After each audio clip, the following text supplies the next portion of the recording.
Wabarakatuh. Waalaikumsalam warahmatullahi wabarakatuh.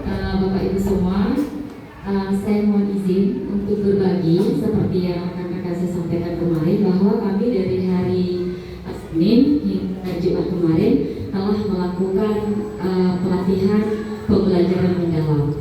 Jadi Bapak Ibu, kita di sini sama-sama belajar. Saya senang sekali diberikan kesempatan belajar bersama Pak Ibu. Jadi bukan berarti saya depan saya tidak belajar Bapak Ibu. Saya juga sedang belajar.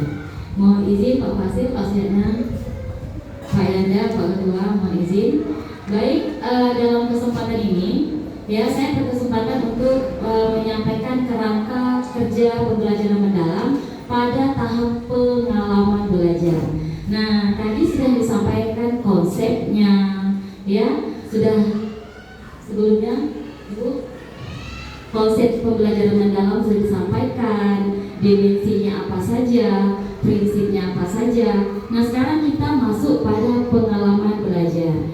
Nah, pada pembelajaran mendalam Bapak Ibu, ada apa tadi rumusnya Bapak Ibu? 8334. Nah, kenapa menggunakan rumus?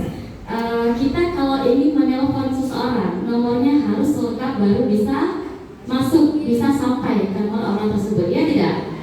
Nah, begitu juga dalam konsep pembelajaran mendalam. Ketika kita ingin mencapai tujuan pembelajaran, kita harus menggunakan nomor ini, 8334.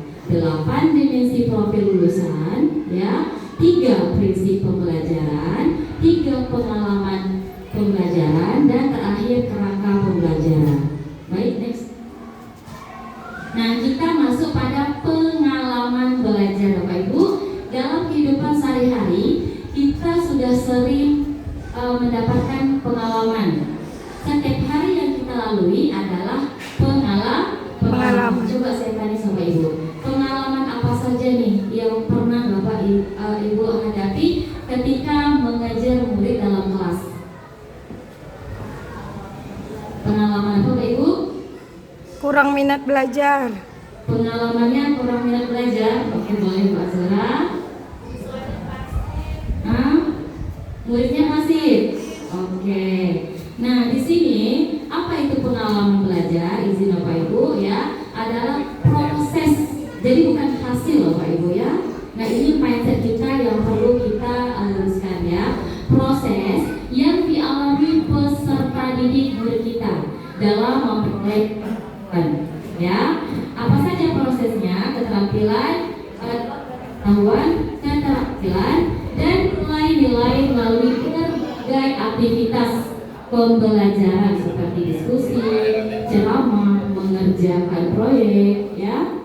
Nah, dalam proses ini siswa tidak hanya menerima informasi, ya, tetapi juga mengolah, menerapkan, bahkan mereka itu merefleksikan apa yang mereka pelajari untuk menghadapi tantangan di dunia nyata.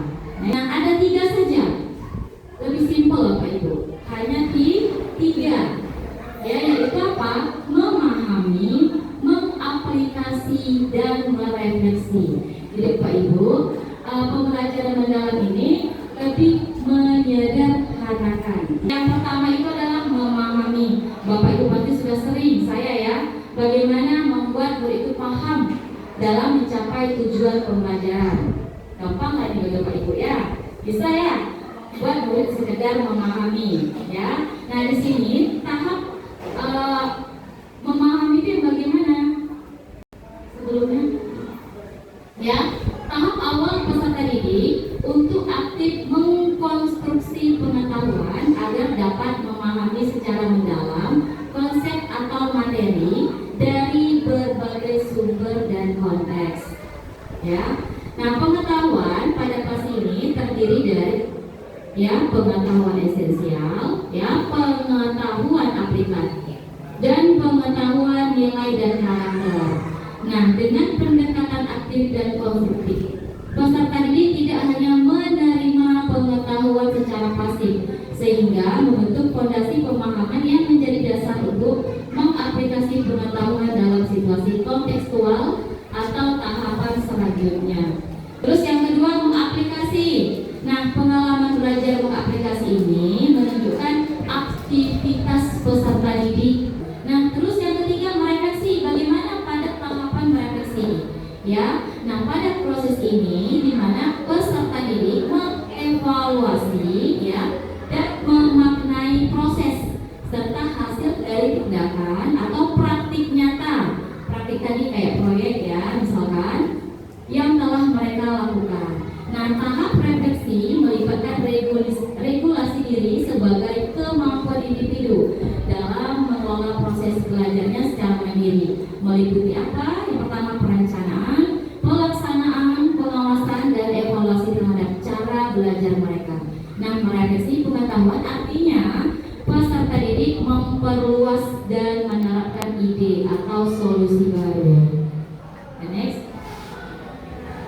Nah, kita bahas satu-satu. Yang pertama itu tahap memahami, ya.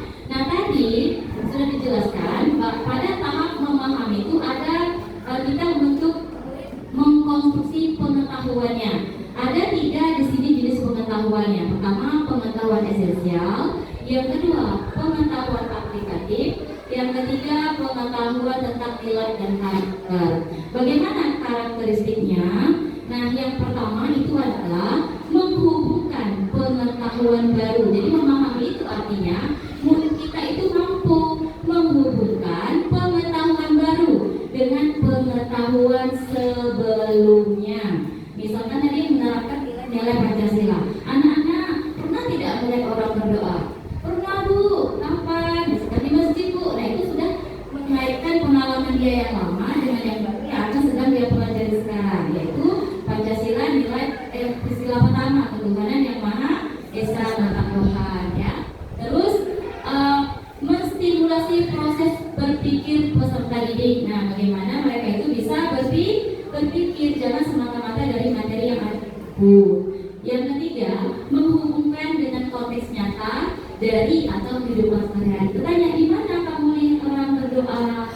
Di rumah, katanya. Di mana lagi? Di sekolah, Bu, sebelum belajar. Itu konteks dalam kehidupan mereka sehari-hari. Selanjutnya, memberikan kebebasan eksploratif dan kolaboratif. Nah, biarkan mereka mengeksplorasi diri mereka dan berkolaborasi dengan rekan-rekannya. Selanjutnya, menanamkan nilai-nilai moral dan etika dan nilai positif lainnya.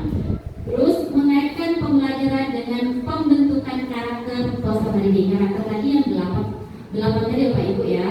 Tidak semuanya harus kita masukkan di dalam satu TP itu. Jadi beberapa tergantung materi dan tujuan pembelajarannya. Nah, contohnya kayak mana? Mengeksplorasi pengalaman peserta didik terhadap permasalahan sosial di masyarakat, misalkan sebelum